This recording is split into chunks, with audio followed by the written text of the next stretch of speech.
শুভ সন্ধ্যা। ও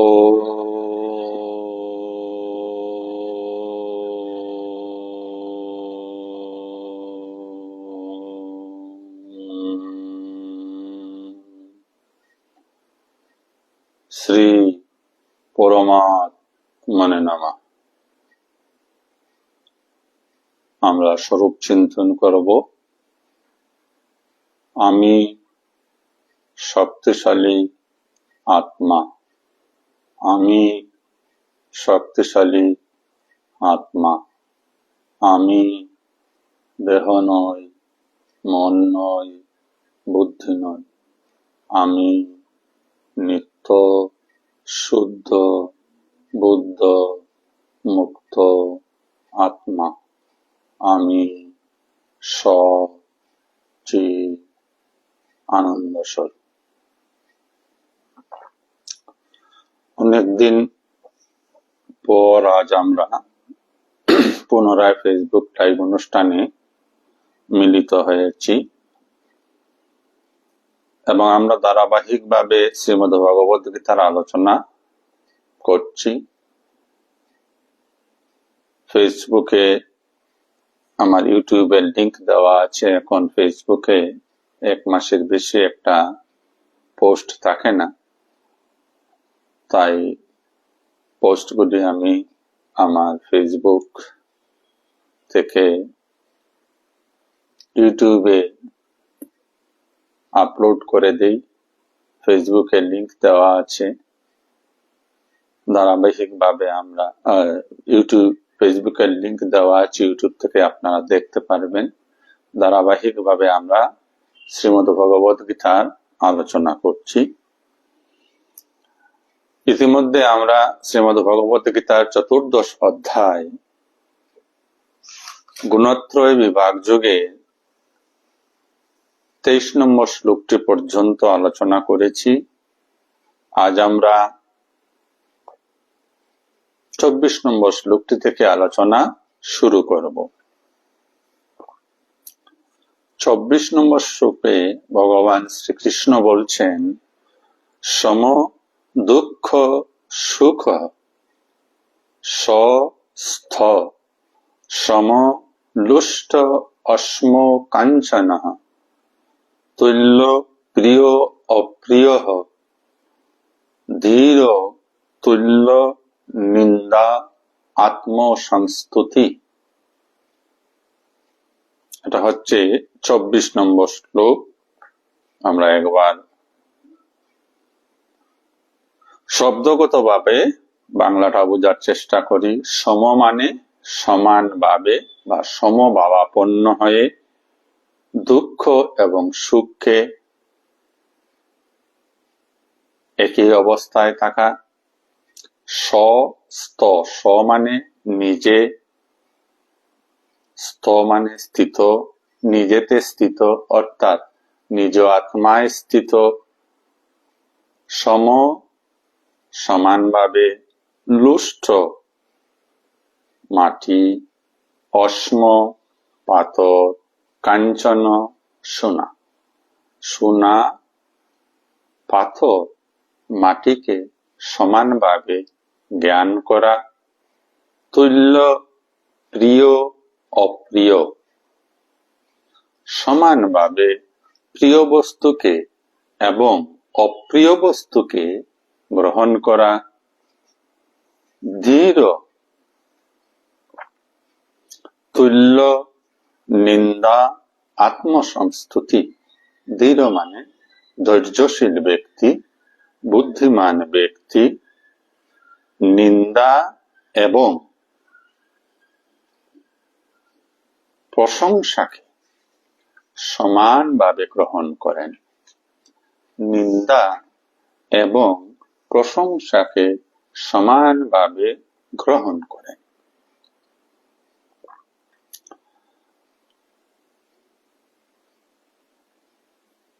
যে ধৈর্যশীল ব্যক্তি সুখ দুঃখে সমভাবাপন্ন ও নিজ স্বরূপে স্থিত, যিনি মাটির ডেলা পাথর এবং সোনায় সমভাবাপন্ন, যিনি প্রিয় অপ্রিয় বিষয়ে তথা নিজের নিন্দা ও স্তুতিতে সমভাব বজায় রাখেন। অনেকগুলি কথা এখানে বলা হলো। সুখ দুঃখ, প্রিয় অপ্রিয়, নিন্দা স্তুতি, মান অপমান। প্রাত্যহিক জীবন যখন আমরা বাঁচি, আমরা সুখ দুঃখের সম্মুখীন হই। প্রিয় অপ্রিয় অর্থাৎ আমার ভালো লাগা ভালো না লাগা বা আমার পছন্দের অপছন্দের ব্যক্তি বস্তু স্থান ইত্যাদির সঙ্গে আমরা ইত্যাদির সম্মুখীন হই। নিন্দা স্তুতি, প্রাত্যহিক জীবনে আমরা কারো কাছ থেকে নিন্দা পাই, মন্দ কথা শুনি, আবার কেউ কেউ আমাদেরকে প্রশংসাও করেন। প্রাত্যহিক জীবনে মানুষের নিকট থেকে আমরা সম্মানও পাই, আবার অপমানও পাই। এই 8টি। দুঃখ পেলে অজ্ঞানী অবুদ্ধিমান মানুষ কষ্ট পায়, সুখ পেলে আনন্দিত হয়। তার যদি পছন্দের জিনিস পায় সুখী হয়, যদি অপছন্দের জিনিস প্রাপ্ত হয় তাহলে দুঃখী হয়ে যায়। কেউ নিন্দা করলে কষ্ট পায়, কেউ তার প্রশংসা করলে আনন্দ পায়, কেউ মান দিলে আনন্দ পায়, অপমান করলে কষ্ট পায়। এরা কারা? এরা অজ্ঞানী মানুষ,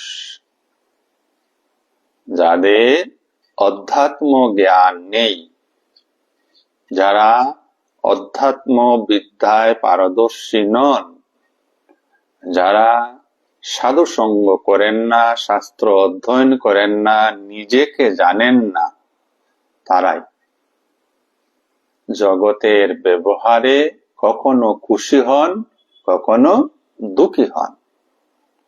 ভগবান শ্রীকৃষ্ণ বললেন, সেই ধৈর্যশীল ব্যক্তি যে মান অপমানে সুখে দুঃখে পছন্দ অপছন্দে সমান ভাব বজায় রাখে। অর্থাৎ এই বাইরের জগতে যে যাহাই বলুক না কেন, যে যাহাই আচরণ করুক না কেন, সাধক নির্বিকার থাকবেন, সাধক রিঅ্যাকশন করবেন না। যেমন সাধারণ মানুষের ক্ষেত্রে গালাগাল দিলে আমরা পাল্টা গালাগাল দিয়ে দেই। কেউ যদি আমাকে অপমান করে, আমি তাকে অপমান করতে ছাড়ি না। কেউ যদি আমাদেরকে দুটা কথা শোনায়, আমরাও তাকে দুটা কথা শুনিয়ে দেই। ইহা অজ্ঞানতার লক্ষণ। সাধককে সাধিকাকে নিজের মনের উপর কন্ট্রোল আনতে হয়, নিজের ইন্দ্রিয়গুলির উপর কন্ট্রোল আনতে হয়। সাধক জীবনে ইহাই চরম পরীক্ষা। সাধু হতে গেলে, অর্থাৎ সাধু হওয়া মানে সারাক্ষণ আনন্দের সহিত জীবনকে যদি উপভোগ করতে হয়, তাহলে জাগতিক ব্যবহারে নিজেকে সামলিয়ে রাখতে হবে, সংযত করে রাখতে হবে। সাধারণ মানুষ কেন পারে না, আর একজন সাধক কেন পারেন বা সাধু পুরুষ কেন পারেন? পার্থক্যটা এইখানেই। সাধারণ মানুষের কাছে নিজেকে বলতে এই দেহকে বুঝায়, সে বুঝে এই দেহটাই আমি। সাধু বেশ জানেন যে তিনি দেহ নন, মনও নন। তাই যে যতই গালাগালি করুক না কেন, যে যতই অপবাদ দিক না কেন, যে যত ধরনের ব্যবহার করুক না কেন, সাধু পুরুষের তাতে কিছু যায় আসে না।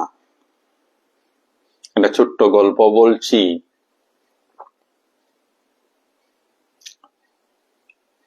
বুদ্ধদেব পরিভ্রমণ করছেন, এক গ্রাম থেকে অন্য গ্রামে যাচ্ছেন, মানুষকে ধর্মের কথা শোনাচ্ছেন।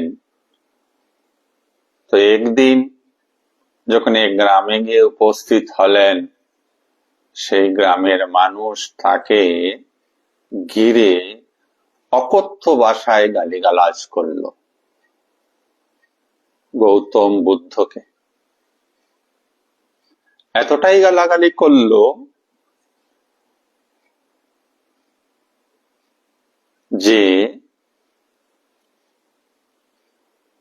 গৌতম বুদ্ধ তাদের বিন্দু মাত্র বিচলিত হলেন না, তিনি স্থির হয়ে সবকিছু শুনলেন। এতটা গালাগালি এই জন্যই বলেছিলাম যে গালাগালি করতে করতে ওই লোকগুলি একটা সময় ক্লান্ত হয়ে গেছে, অথচ বুদ্ধদেবের নিকট থেকে কোনো প্রত্যুত্তর পাচ্ছে না, জবাব পাচ্ছে না। গালাগাল বন্ধ করে তারা বুদ্ধদেবকে জিজ্ঞাসা করল, আমরা যে আপনাকে এত গালাগাল দিলাম, আপনি তো কিছু বললেন না। তখন বুদ্ধদেব বললেন, তোমাদের গালাগাল দেওয়া শেষ হয়েছে? বলল, হ্যাঁ শেষ হয়েছে। ঠিক আছে, তাহলে আমি যাই। তো লোকগুলি বলল, সে কি কথা, আপনি কিছু বলবেন না? না, আমি কিছু বলবো না। তোমাদের গ্রামে আসার পূর্বে আমি আরেকটি গ্রামে গিয়েছিলাম, সেখানে লোক আমার জন্য অনেক ফল টল প্রসাদ নিয়ে এসেছিল, আমাকে খাওয়াবে বলে, আমাকে দেবে বলে। আমার ওই ফলের প্রয়োজন ছিল না, আমার খিদাও ছিল না। তাই আমি সেই মহান লোকদের বললাম যে আমার খিদা নেই, ফলও আমার চাই না, আপনারা ফলগুলি আমাকে আমার জন্য নিয়ে এসছেন, আপনাদের অনেক অনেক ধন্যবাদ, আপনারা ফলগুলি ঘরে নিয়ে যান।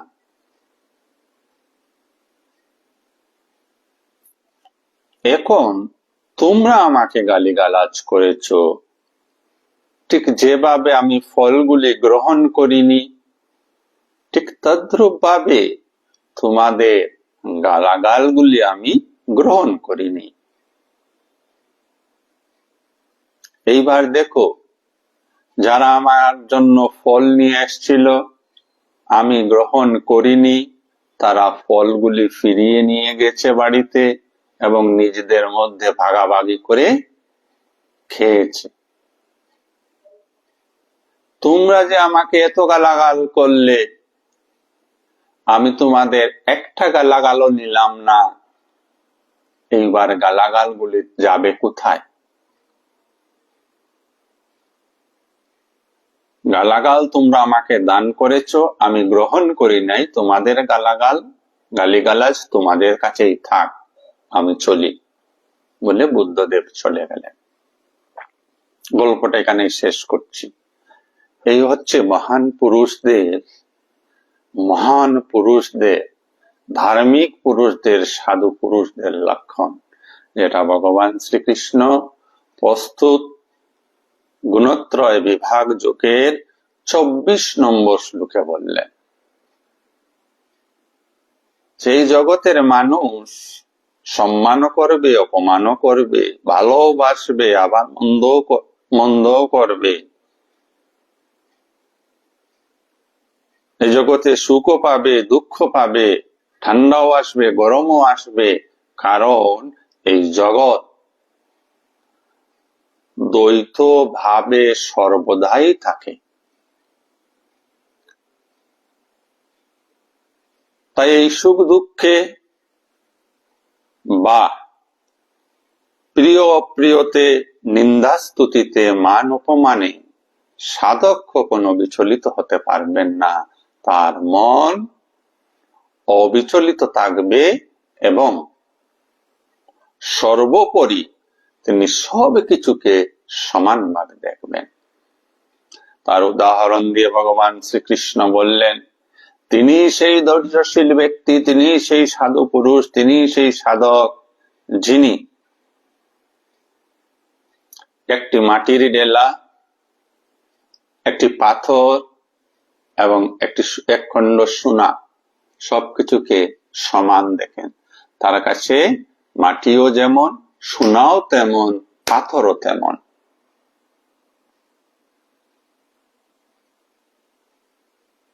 অবিশ্বাস্য হলেও সাধু পুরুষের কাছে তাহা সত্য। সাধারণ অজ্ঞানীর কাছে মাটির ডেলার মূল্য নেই, পাথরের মূল্য নেই, সোনার কিন্তু প্রচন্ড মূল্য।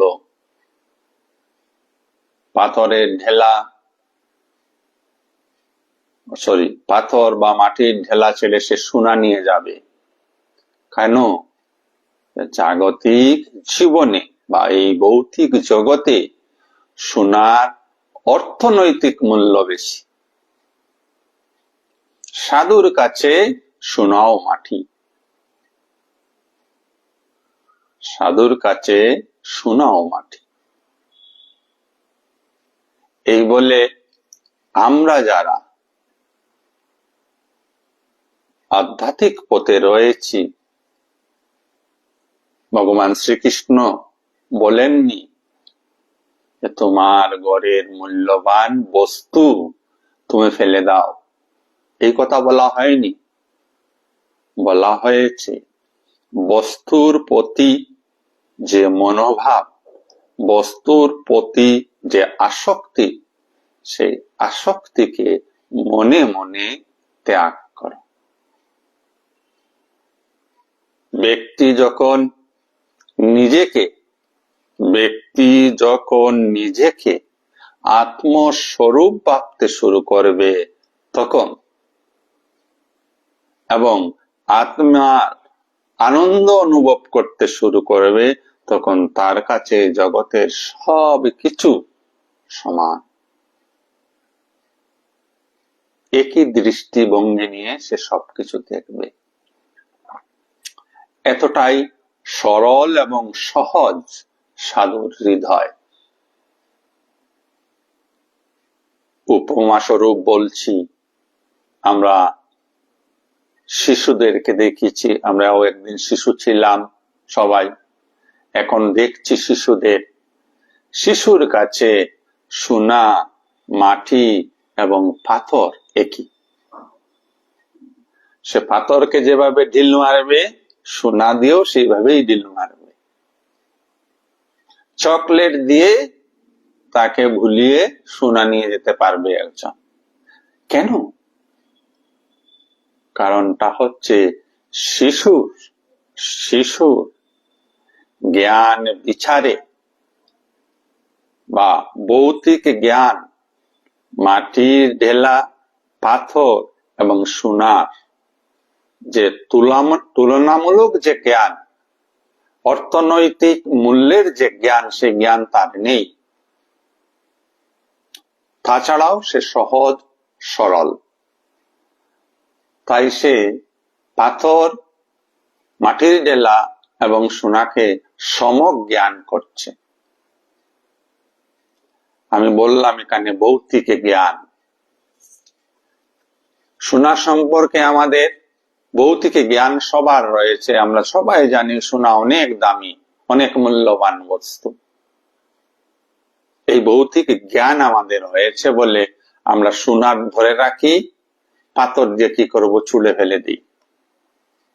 ভগবান শ্রীকৃষ্ণ বলছেন, এই যে তুমি ধরে রেখেছ, হ্যাঁ সোনা তোমার রাখো, কিন্তু সোনার প্রতি তুমি মজে যেও না, সোনার প্রতি তুমি আসক্ত হয়ে যাও না। যে সোনা আজ তোমার কাছে, যে অর্থ আজ তোমার, সোনা বলতে এখানে অর্থ, মান, সম্মান সবকিছুকে বোঝানো হচ্ছে, যা তুমি ধরে রাখার চেষ্টা করছো, আজ সেটা হয়তো তোমার কাছে আছে, কাল প্রকৃতির খেলায় অন্যের কাছে চলে যেতে পারে। তাই আজ যা তোমার কাছে রয়েছে, কাল তা অন্যের হয়ে যাবে। যদি তোমার মধ্যে সুবুদ্ধি, এই জ্ঞান, এই আত্মিক জ্ঞান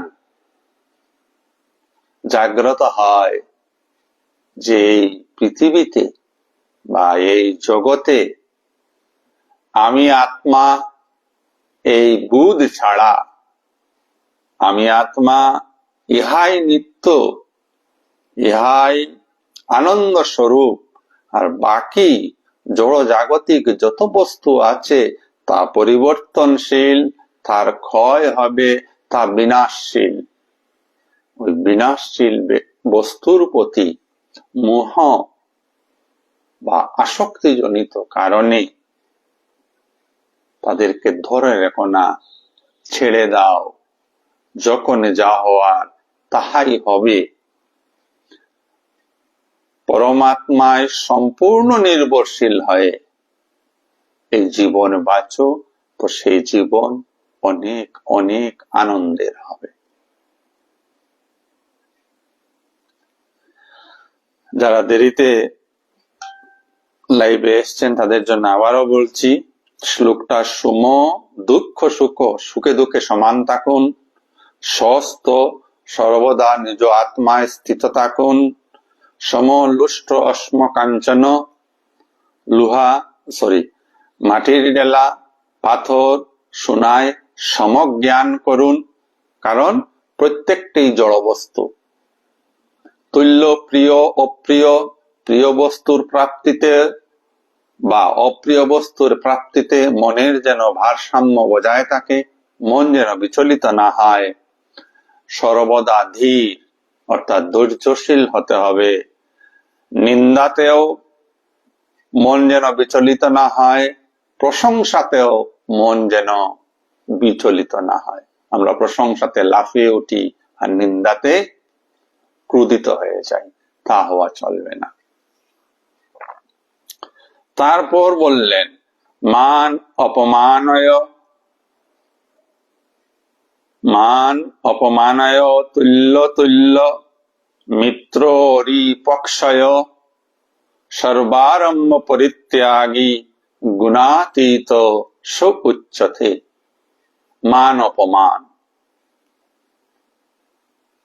মানেও সমান, মান পেলেও, কেউ প্রশংসা করলেও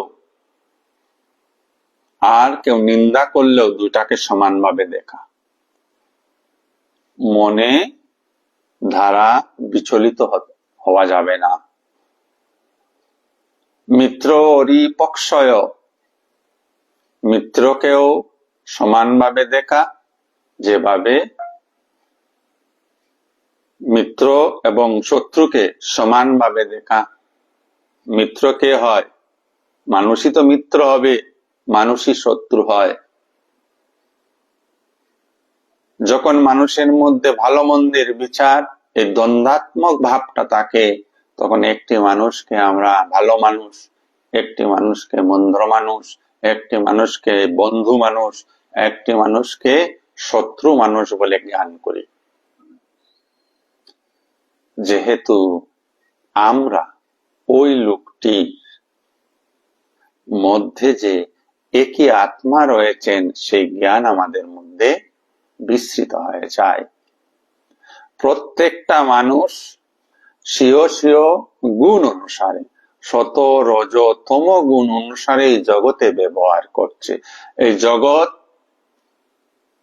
তিন গুণের সমষ্টি এবং এই তিন গুণ দ্বারা জগতের সমস্ত কিছু, মানুষ থেকে আরম্ভ করে পশু পাখি গাছপালা পাহাড় পর্বত নদী সব কিছু এই তিন গুণের দ্বারা প্রভাবিত হয়ে নিজে নিজের আচার আচরণ করে যাচ্ছে। জ্ঞানী লোক তা বুঝে ফেলেন। তাই মানুষের আচার আচরণে তিনি বিচলিত হন না। তার কাছে সব মানুষ সমান, সব কিছুই সমান। এই জগৎ বলে আদৌ কিছু নাই, আছে শুধুমাত্র ব্রহ্ম এবং ব্রহ্ম বা আত্মা বা পরমাত্মা। ওই দৃষ্টিভঙ্গি থেকে তিনি জগৎকে দেখেন এবং আন্তরিকভাবে বিচলিত না হয়ে সুখে এবং আনন্দে জীবন অতিবাহিত করেন।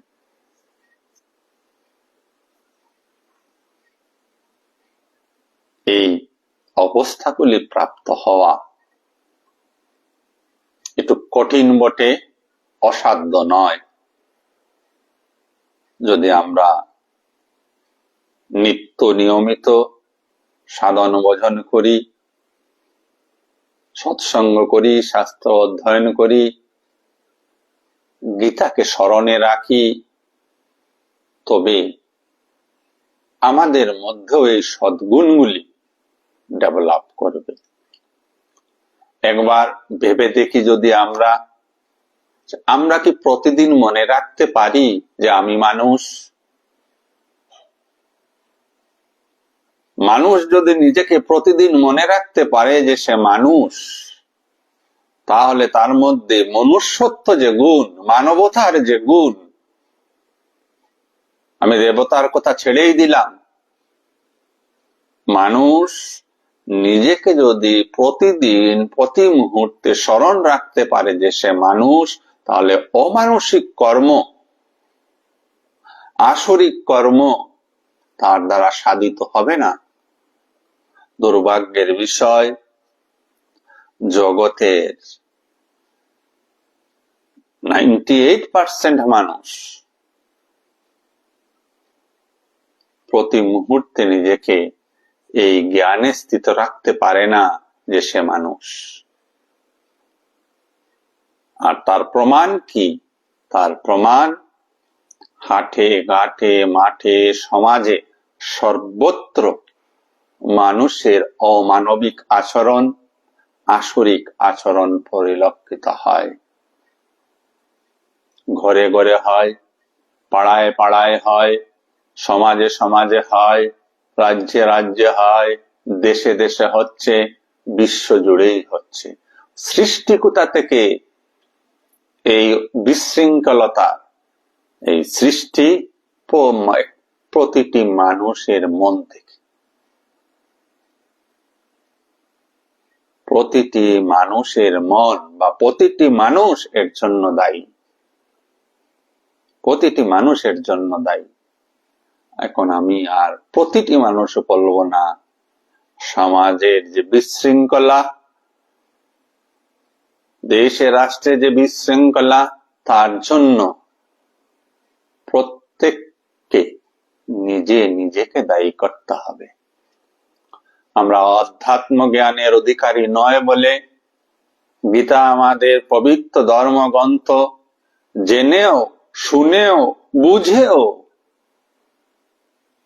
আমরা জীবনকে গীতার ধাঁচে বা গীতার আলোয় আলোকিত করে তুলি না। আর তার ফলস্বরূপ আমাদের জীবনে যেমন দুঃখ কষ্টে ভরা, তদ্রূপ সর্বত্র সর্বসমাজে এক বিশৃঙ্খলতার ভাব পরিলক্ষিত হচ্ছে। রাজনৈতিকভাবে, সামাজিকভাবে মানুষকে নিয়ন্ত্রণ করা যাবে না। একমাত্র মানুষকে যদি পরিবর্তিত হতে হয় তাহলে তাকে গীতার কাছে আসতে হবে, গীতার জ্ঞানে জ্ঞানী হতে হবে, গীতার উপদেশ মতো জীবনযাপন করতে হবে। শুধু গীতা পড়লে হবে না, শুধু গীতা শুনলে হবে না, গীতার কথাগুলিকে মর্মে মর্মে উপলব্ধি করে তা নিজ জীবনে প্রবেশ করিয়ে দিতে হবে।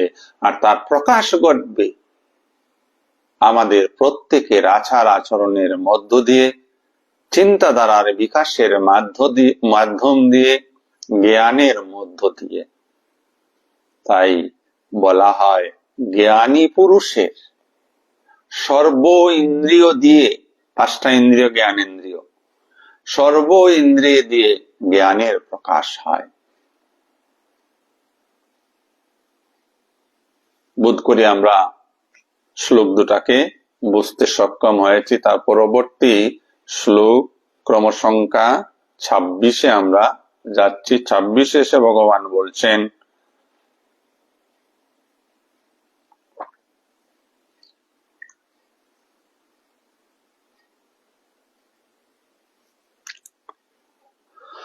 মঞ্চ ইয়ো ও বেবিচারণ ভক্তি যোগেন সেবতে সগুণান সমতি এতন ব্রহ্ম ভূয়ায় কল্পতে।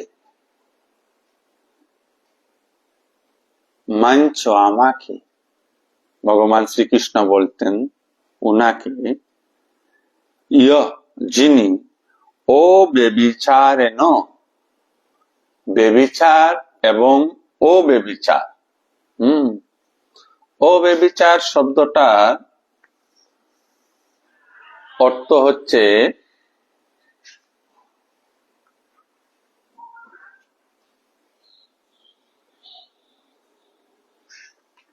অব্যভিচার শব্দটি আমরা বেবিচার শব্দ পেয়েছি, অব্যভিচার শব্দ এখন পেলাম। বেবিচার মানে একান্ততার অভাব, নিষ্ঠার অভাব, আর অব্যভিচার হচ্ছে নিষ্ঠাবান, ঐকান্তিক ভাবে। ভগবান বললেন, আমাকে যে ব্যক্তি নিষ্ঠার সহিত একান্তভাবে ভক্তি যুগেন, ভক্তি যুগের দ্বারা সেবতে, সেবা করে, সগুণান, সগুণান সমতি এতান, সগুণান তিনি প্রকৃতির গুণকে, গুণান, গুণ থেকে গুণান প্লুরাল হয়েছে অর্থাৎ বহুবচন হয়েছে, তিনি প্রকৃতির গুণকে সমতীত অতিক্রম করে ব্রহ্ম ভূয়ায় অর্থাৎ পরম ব্রহ্মে কল্পতে স্থিত লাভ করেন। বাংলাটা এইরূপ, যে ব্যক্তি ঐকান্তিক ভক্তিযোগের সাহায্যে আমার উপাসনা করেন, তিনি সেই সকল গুণ অতিক্রম করে ব্রহ্ম প্রাপ্তির যোগ্য হয়ে ওঠেন। ভক্তির সঙ্গে, নিষ্ঠার সঙ্গে ভগবানের কথাগুলিকে বুঝতে হবে। ভগবানের সেবা করা কি? ভগবান শ্রীকৃষ্ণের সেবা কি? তাকে পূজা করাই কি তাকে সেবা করা? আজ্ঞে না। তার কথাগুলিকে, তার বাণীগুলিকে নিজ জীবনে প্রয়োগ করাই হচ্ছে ভগবান শ্রীকৃষ্ণের প্রকৃত সেবা করা। আমরা কত মূঢ় মানুষ, মূর্খ মানুষ,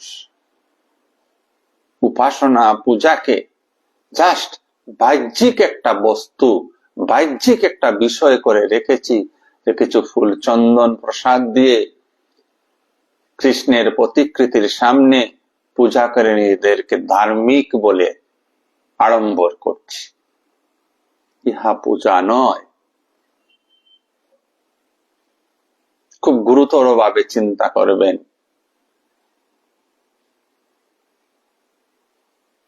ভগবান শ্রীকৃষ্ণের প্রকৃত সেবা বা প্রকৃত উপাসনা হচ্ছে তার দ্বারা বর্ণিত বা আদিষ্ট উপদেশগুলিকে মনে প্রাণে গ্রহণ করে এবং সেইভাবে নিজেকে আত্মসংযম, সাধন, ভজন ইত্যাদির মধ্যে তৈরি করে জীবন যাপন করা, সেটাই যথার্থ সেবা। তাই ভগবান শ্রীকৃষ্ণ বললেন যে আমার এই কথাগুলিকে, আমার এই বাণীগুলিকে, আমার এই ভাবগুলিকে যে ব্যক্তি অতিশয় নিষ্ঠার সঙ্গে, অতিশয় ঐকান্তিকতার সঙ্গে গ্রহণ করেন, তিনি শত রজ তম গুণের ঊর্ধ্বে অর্থাৎ গুণাতীত অবস্থা প্রাপ্ত হয়ে পরম ব্রহ্মকে লাভ করতে সক্ষম হন। গুণ তিনটা সবার মধ্যে রয়েছে, শত রজতম গুণ সবার মধ্যে রয়েছে। গুণ সম্পর্কে আমরা বিশেষভাবে এই অধ্যায়ে আলোচনা করেছি। গুণ তিনটাকে অতিক্রম করতে হবে। আমি সাত্ত্বিক হয়ে গেছি, সত্য গুণের অধিকারী না, এখানেও শেষ নয় যাত্রা। যাত্রা কিন্তু সাত্ত্বিক গুণকে অতিক্রম করতে হবে। নিকৃষ্ট গুণ তম, তার থেকে ভালো রজ, তার চাইতেও ভালো সত্য গুণ। যেমন এখন আমরা সবাই মিলে ঈশ্বর চিন্তন করছি, ঈশ্বরের কথা শুনছি, এ আমাদের সাত্ত্বিক কর্ম। এই সাত্ত্বিক কর্ম তারাই করতে পারেন যাদের মধ্যে সত্য গুণ বিকশিত হয়েছে, কিছু পরিমাণেও হলে বিকশিত হয়েছে। তাই ধন্যবাদের সঙ্গে আপনাদের সবাইকে ধন্যবাদ করি যে ঈশ্বরীয় কথা শোনার একটা মন আপনাদের তৈরি হয়েছে। এই মনটা প্রমাণ করছে যে আপনি সাত্ত্বিক গুণের অধিকারী হয়েছেন। এইবার প্রচেষ্টা করতে হবে সাত্ত্বিক গুণকেও অতিক্রম করে বিশুদ্ধ সাত্ত্বিকতায় পৌঁছানো, যেখানে পৌঁছালে ব্রহ্ম প্রাপ্তি অর্থাৎ পরম শান্তি, পরম আনন্দ জীবনে লাভ করা যাবে। এই প্রচেষ্টা নিয়েই আসুন আমরা সবাই নিজেদের জীবন আধ্যাত্মিকভাবে গড়ে তুলি। ভগবান শ্রীকৃষ্ণের কথা অনুসারে আমাদের এই রুগ্ন, শীর্ণ, জরাজীর্ণ, যন্ত্রণাময়, দুঃখ কষ্টময় জীবনকে আনন্দময় করে তুলি। শুধুমাত্র নিষ্ঠার সঙ্গে গীতার বাণীগুলিকে গ্রহণ করে সেই বাণী অনুসারে নিজের জীবনকে যদি আমরা পরিচালনা করতে পারি, তবেই আমরা পরম শান্তির এবং আনন্দের অধিকারী হব। আমরা আজকের অনুষ্ঠান এখানেই সমাপ্ত করব। যারা যারা আজকের ফেসবুক লাইভ অনুষ্ঠানে যুক্ত হয়েছেন, আপনাদের সবাইকে আমার অনেক অনেক প্রণাম। সবাই ভালো থাকুন, সুস্থ থাকুন, আনন্দে থাকুন। ধন্যবাদ।